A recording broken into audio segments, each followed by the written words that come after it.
Friends, हमारी आज की कहानी का नाम है काली रात। बारिश का मौसम था और काली अंधेरी रात थी। आकाश में बिजली चमक रही थी और हवा की ठंडी लहरें भी आ रही थी। गिरीश चाचा अपने खेत में आराम से खाट के ऊपर सोए हुए थे। गिरीश चाचा का खेत उनके गांव में जो तालाब था उसके पास में ही था। बारिश की वजह से पूरा तालाब पानी से भरा हुआ था और खेत में जो घास थी वो भी बढ़ गई थी। खेत में चाचा ने भैंसों को भी बांध रखा था। उस खेत में आम के 10-15 बड़े बड़े पेड़ थे। इतने अंधेरे में वो आम के पेड़ की डालियां हवा की लहर से लहराती, तब वहाँ का दृश्य बहुत ज़्यादा डरावना लगता था। अचानक भैंसों ने चिल्लाना शुरू कर दिया। गिरीश चाचा को पता नहीं चल रहा था कि आखिर यह भैंसें क्यों इतना चिल्ला रही हैं। उन्हें ऐसा लगा कि शायद ठंडी की वजह से यह भैंसें इतना चिल्ला रही हैं। चाचा ने खेत में चिमनी जलाई क्योंकि उन्हें ऐसा लग रहा था कि शायद यह भैंसें ठंड के कारण चिल्ला रही हैं। चाचा ने जैसे ही चिमनी जलाई कि उस चिमनी के उजाले में उन्होंने देखा कि उनके खाट पर कोई बैठा है, लेकिन चाचा को पता नहीं चला कि वो कौन था। चाचा थोड़ा आगे अपनी खाट की ओर जाते और देखने की कोशिश करते हैं कि वो कौन है। थोड़ा आगे जाकर देखने से चाचा को इतना पता चलता है कि वो कोई स्त्री है।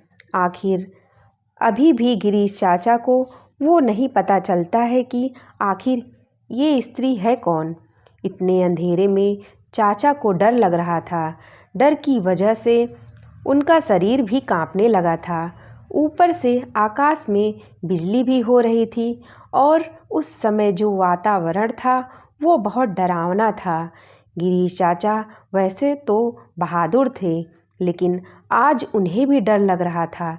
चाचा को ये बात भी मालूम थी कि डरने से कुछ नहीं होगा, इसीलिए उन्होंने डरने की जगह पर इस परिस्थिति का सामना करने का तय किया। चाचा ने एक बड़ी लकड़ी अपने हाथ में ली और वो थोड़ा आगे खाट के पास गए। वो खाट के पास जाकर गुस्से में बोले, कौन हो तुम? तुम्हें क्या लगता है कि मैं तुमसे डरता हूँ? सच तो ये था कि गिरीश चाचा सच में बहुत डरते थे। चाचा का ये गुस्सा देखकर वो स्त्री खड़ी हुई और बोली, क्या तुम सच में मुझसे नहीं डरते हो? चाचा ने थोड़ी हिम्मत बताई और कहा कि यहाँ से चली जाओ, वरना तुम्हारे लिए अच्छा नहीं होगा। वो स्त्री बोली, अब तू मुझे मेरे ही घर से निकालेगा? यहाँ पर तो कई वर्षों से रह रही हूँ, यहाँ तक कि मेरा बचपन भी यही गुजरा है। यह मेरा ही घर है। यह सुनते ही चाचा का डर और गुस्सा दोनों ही शांत हो जाता है। गिरीश चाचा को अब लग रहा था कि मेरे सामने जो औरत खड़ी है उन्हें मैं पहचानता हूँ। फिर भी चाचा सोच रहे थे कि आखिर ये है कौन। चाचा ये भी सोच रहे थे कि अगर मैं इसको जानता हूँ तो ये इस वक्त इतने भयानक रूप में क्यों है। अचानक चाचा को याद आ जाता है कि ये तो जया है। जया मेरी बड़ी बहन। बचपन में मैं और जया साथ में ही खेलते थे और साथ ही साथ खेत का काम किया करते थे। अब गिरीश चाचा को पूरी बात समझ में आ गई। यह जया के बचपन की बात है। जब जया 15 साल की थी तब वो इसी खेत में एक दिन कुछ बच्चों के साथ खेल रही थी और वो खेलते खेलते एक डाली से दूसरी डाली पर छलांग लगा रही थी। जया जिस डाली पर बैठी थी वो डाली अचानक टूट गई और जया मुंह के बल नीचे गिर गई। यह सब देखकर बच्चों ने चिल्लाना शुरू कर दिया। बच्चों के चिल्लाने की आवाज़ से गांव से बड़े लोग वहां पर पहुंच गए और जया जो उठाकर अस्पताल ले गए थे, किंतु तब तक काफ़ी देर हो चुकी थी और जया की मौत हो चुकी थी।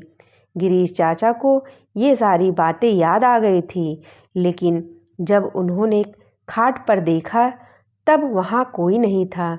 उनको पता चल गया कि ये पक्का जया की आत्मा ही है। दूसरे दिन उन्होंने ये सारी बातें गांव वालों को बताई। गांव के एक बड़े बुजुर्ग ने कहा कि जब जया की मौत हुई थी तब वो एक बच्ची थी और इसीलिए हमने उसे बालक समझ के दफनाया था, लेकिन वास्तव में हमें उसका अंतिम संस्कार करने की ज़रूरत थी। हमने उसका अंतिम संस्कार नहीं किया, इसीलिए आज भी जया की आत्मा भटक रही है। हमें जया की आत्मा को मुक्ति देनी होगी। गांव के सभी लोगों ने कहा, आपकी बात सही है, हमें जया की आत्मा को मुक्ति देनी होगी।